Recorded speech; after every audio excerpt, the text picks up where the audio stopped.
복음의 증인으로 불러주시고 성령 충만한 가운데 복음을 위해서 살아가게 하심을 주님 감사합니다. 오늘도 주 앞에 나아갑니다. 성령의 충만함으로 우리와 함께 하시고 또 은혜 가운데 우리가 복음의 사명을 감당할 수 있도록 주님 역사하여 주시옵소서. 이 새벽에도 주님 앞에 나아가오니 성령님께서 이 자리에 함께 하시고 우리 예배를 주관하시고 인도하여 주시옵소서. 감사드리며 예수 그리스도의 이름으로 기도드립니다. 아멘. 오늘 말씀 고린도후서 3장 7절에서 18절 말씀 함께 보도록 하겠습니다. 고린도후서 3장 7절에서 18절 말씀, 제가 가지고 있는 성경은 신약성경 288페이지입니다. 고린도후서 3장 7절에서 18절 함께 봉독하도록 하겠습니다. 돌에 써서 새긴 죽게 하는 율법 조문의 직범도 영광이 있어 이스라엘 자손들은 모세의 얼굴에 없어질 영광 때문에도 그 얼굴을 주목하지 못하였거든. 하물면 영의 직분은 더욱 영광이 있지 아니하겠느냐. 정죄의 직분도 영광이 있은지 의의 직분은 영광이 더욱 넘치리라. 영광되었던 것이 더 큰 영광으로 말미암아 이에 영광될 것이 없으나 없어질 것도 영광으로 말미암았은즉 길이 것은 더욱 영광 가운데 있느니라. 우리가 이 같은 소망이 있으므로 담대히 말하노니 우리는 모세가 이스라엘 자손들에게 장차 없어질 것의 결국을 주목하지 못하게 하려고 수건을 그 얼굴에 쓴 것 같이 아니하노라. 그러나 그들의 마음이 완고하여 오늘까지도 구약을 읽을 때 그 수건이 벗겨지지 아니하고 있으니 그 수건은 그리스도 안에서 없어질 것이라. 오늘까지 모세의 글을 읽을 때 수건이 그 마음을 덮을도다. 그러나 언제든지 주께로 돌아가면 그 수건이 벗겨지리라. 주의 영이시니 주의 영이 계신 곳에는 자유가 있느니라. 우리가 다 수건을 벗은 얼굴로 얼굴을 보는 것 같이 주의 영광을 보매 그와 같은 형상으로 변화하여 영광에서 영광에 이르니 곧 주의 영으로 말미암음이니라. 아멘. 오늘 말씀 제목은 성령 충만하여 복음을 위하여 살아가는 삶은 영광스러운 삶이다. 복음을 전하여 영혼 구원하고 제자 삼는 사역에 더욱 힘쓰자, 이 말씀입니다. 오늘 말씀 제목, 성령 충만하여 복음을 위하여 살아가는 삶은 영광스러운 삶이다. 복음을 전하여 영혼 구원하고 제자 삼는 사역에 더욱 힘쓰자, 이 말씀으로 함께 은혜를 나누고자 합니다. 제가 처음 전도사 생활을 했던 교회는 진주 침례 교회인데 그 교회는 한 20-30명, 아마 주일 성도 수가 한 이 정도 되었던 것 같습니다. 그래서 그 조그마한 교회에서 처음 전도사 사역을 시작했는데 그 교회는 진해 침례 교회를 섬기시던 강성창 목사님이 이제 은퇴하시고 이제 나이가 되셔서 정년 은퇴하시고 그 다음에 이제 또 개척해가지고 만든 교회였습니다. 우리가 흔히 말할 때 이 은퇴하면 그냥 노후를 편안하게 지냈으면 좋겠다 이렇게 생각했는데 그 강성상 목사님은 진해에서 거리가 꽤 있음에도 불구하고 진주의 충무로 교회라는 이름으로 교회를 개척하셨고, 그리고 그 교회를 개척하다가 이제 나중에 이제 사역하기가 어려워지니까 양기정 목사님에게 그 교회를 이렇게 위임하시고 그분이 이렇게 물러나셨습니다. 그래서 그분의 뜻은 뭐냐면 내가 생명 있는 날까지 복음을 위해서 살겠다. 그래서 은퇴했음에도 불구하고 그분이 진주 지역에 교회를 개척했습니다.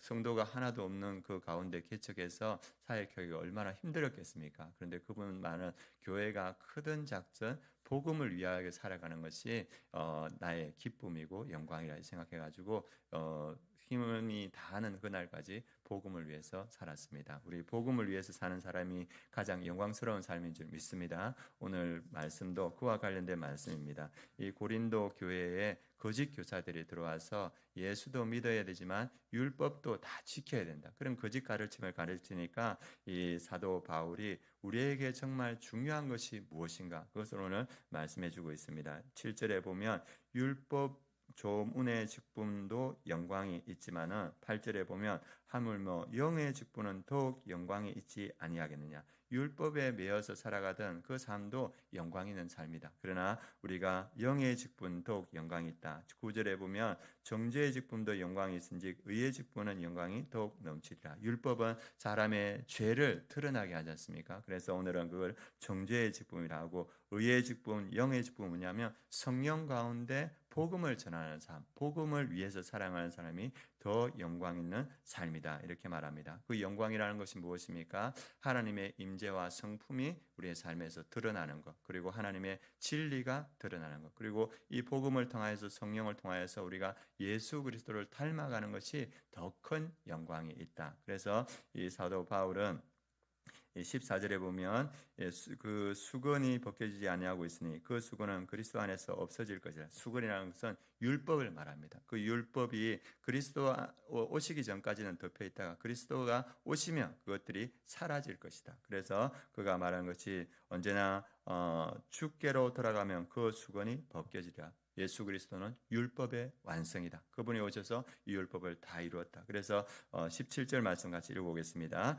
주는 영이시니 주의 영이 계신 곳에는 자유가 있느니라. 성령을 통하여서 복음을 통하여서 율법에 매여 있던 삶이 자유로운 삶이 되었다. 그리고 우리가 예수 그리스도의 형상이 드러나는 삶이 되었다. 이렇게 말하고 있습니다. 저도 이제 우리 아름다운 교회에 와서 이제 우리 복음을 위해서 사역하는 여러 가지 사역을 해봅니다. 그래서 제가 지금 멘토링을 하고 있는데 멘토링을 하면서 그 영혼에게 복음을 전하고 복음의 확신을 가지게 하고 그리고 조금씩 가르치니까 영혼이 변화되는 게 느껴지는 거예요. 그리고 그 영혼이 사랑스러워지고 그래서 복음을 위해서 살아가는 것이 이런 거구나 그런 느낌들을 많이 받습니다. 그리고 우리 전도팀이 이제 상반기에 주일에도 전도하고 그리고 지금 화요일에도 이렇게 전도하지 않습니까? 그래 나가면 우리 전도팀 보니까 사람이 가면 따라가면서 전도하는 거예요. 계속 전도하고 앉아서 전도하고. 그래서 저도 이제 가다가 이제 앉아 계신 분하고 이런저런 이야기하면서 복음을 어제 제시했는데 복음을 다 듣더니만 제가 예수 믿으시겠으면 하니까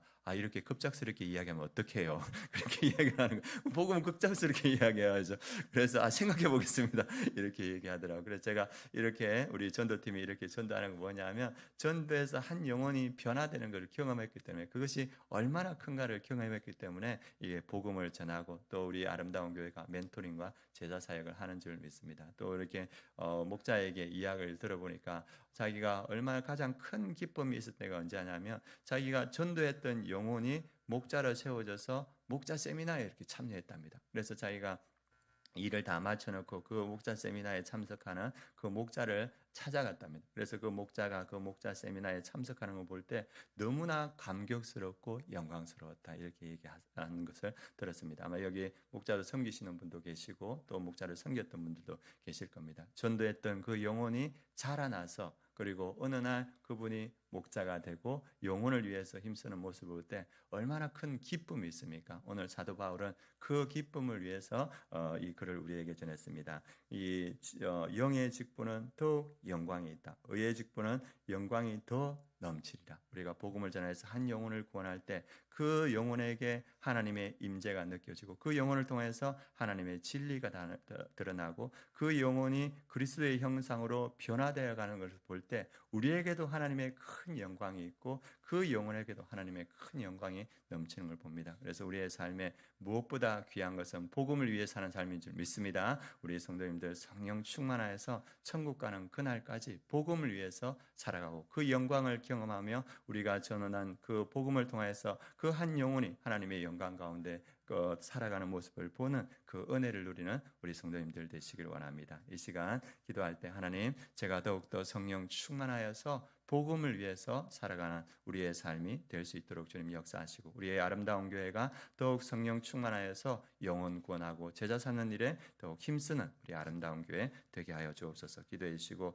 또 우리 연약한 지체가 있습니다. 우리 안현옥 집사님이 고양이에게 긁혀서 이렇게 그게 덧나서 지금 수술하고 지금 병원에 입원해 있습니다. 피부가 잘 재생될 수 있도록 기도해 주시고 우리 협동 목사님인 김요한 목사님 손주 김요셉 청년이 희귀 폐암이라서 8월 달에 수술하게 된다고 합니다. 하나님께서 그 수술 없이도 깨끗이 치유될 수 있도록 기도해 주시고 우리 교회의 연약한 지체들이 또 잘 치유될 수 있도록 함께 기도해 주시기 바랍니다. 기도하겠습니다. 하나님 감사합니다. 우리가 어둠 가운데 있었는데 주님께서 성령 가운데 우리를 복음으로 불러주시고 우리에게 새 생명 주심을 주님 감사합니다. 주님께서 또 우리 아름다운 교회를 이렇게 세워주셔서 복음을 위해서 살아가게 하심을 감사합니다. 우리 아름다운 교회가 또 우리가 더욱더 성령 충만하여서 복음 전하고 영혼 구원하여 제자 삼는 사역에 더욱더 힘쓸 수 있도록 주님께서 역사하시고 주님 인도하여 주시옵소서. 그래서 우리의 가정을 구원해 가게 하시고 또 하나님 아버지 우리 이 지역의 수많은 영혼들을 구원해 가는 복음의 사역자 될 수 있도록 주님께서 우리를 인도하여 주시옵소서. 지금은 우리 주 예수 그리스도의 은혜와 하나님의 그 크신 사랑과 성령의 내주 충만하심이 성령 충만하여서 복음을 위해 살아가는 우리 아름다운 교회 모든 성도님들 머리 위에 그 가정 위에 이 민족 위에 열방의 선교지 위에 지금부터 영원까지 함께 하시기를 축원하옵나이다. 아멘.